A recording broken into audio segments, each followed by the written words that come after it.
Isso aqui foi construído por Herodes, o Grande, da intenção de chamar a atenção de César, que, na verdade, Herodes nunca foi benquisto, porque, para começar, ele nem judeu era.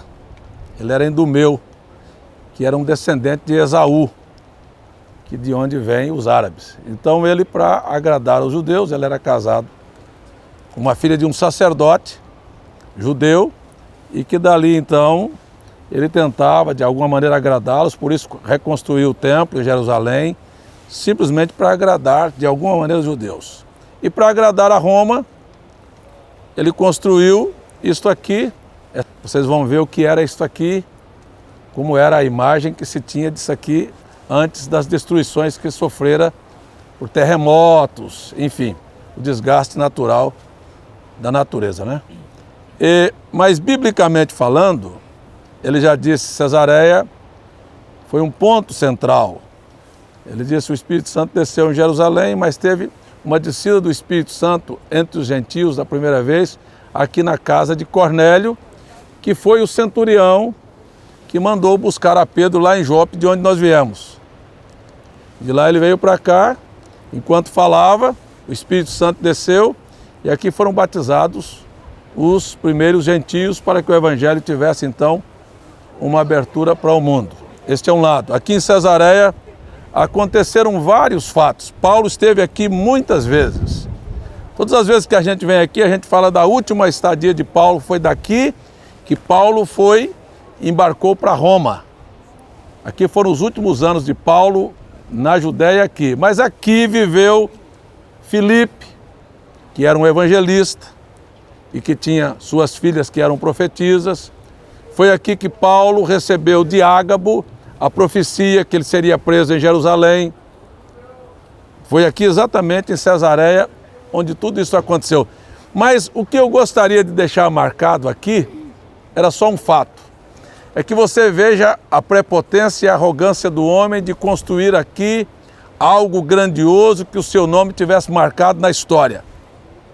Mas aqui também foi um final trágico, não só para Herodes o Grande, que teve uma outra morte, mas para o seu neto, Herodes Agripa, que matou Tiago, decapitado, queria matar Pedro, está no capítulo 12 do livro de Atos.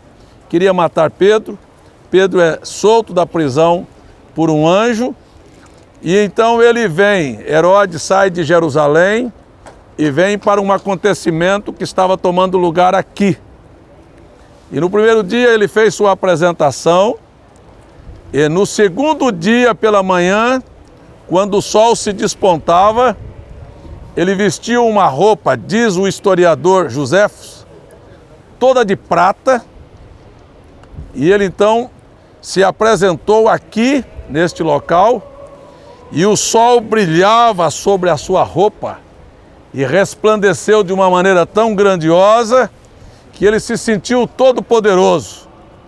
E os seus amigos o aclamaram e pediram desculpa, dizendo: pedimos desculpas porque te tratamos apenas como algo grande, mas na verdade tu és Deus. E ele se sentiu como um Deus, mas no mesmo momento em que ele se sentia aqui como um Deus, ele olhou para cima, disse Joséfos, e viu uma coruja sentada numa corda.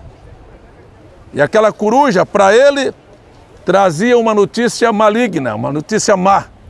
A quem ele atribuía a coruja antigamente, um pássaro que sempre lhe trazia boas novas, mas naquele momento ele sentiu que algo de mal trazia aquele animal. Então ele claramente disse que ele se sentia agora diante da morte e disse aos seus amigos: vocês me aclamaram como um Deus, mas na verdade eu estou morrendo. E naquele mesmo momento ele sentiu uma forte dor no estômago, disse o grande historiador Joséfos. E ele teve que ser tirado às pressas.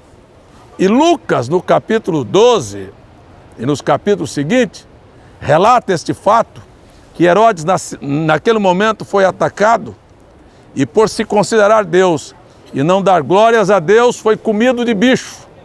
Então isto aconteceu aqui. Agora, vamos deixar a história de Herodes de lado e vamos aqui desconstruir da ideia que nós somos alguma coisa. Vamos colocar o nosso pé no chão, que nós não somos nada, pelas coisas que construímos, adquirimos, possuímos aqui nesta terra. Que todos nós precisamos voltar à nossa posição e entender que tudo isto aqui não é nada, mas há um a quem devemos glorificar, e este é o Senhor nosso Deus, Criador de todas as coisas, e que nos dá a oportunidade de ter, mas nunca de colocar no nosso coração naquilo, porque ficou provado em toda a história da humanidade que viemos sem nada e vamos voltar sem nada. Então esta aplicação de Herodes, que fique para nós na nossa consciência, que nunca carreguemos um pensamento de que homem algum é coisa alguma, mas existe um que merece honras e glórias, que é Deus. Amém.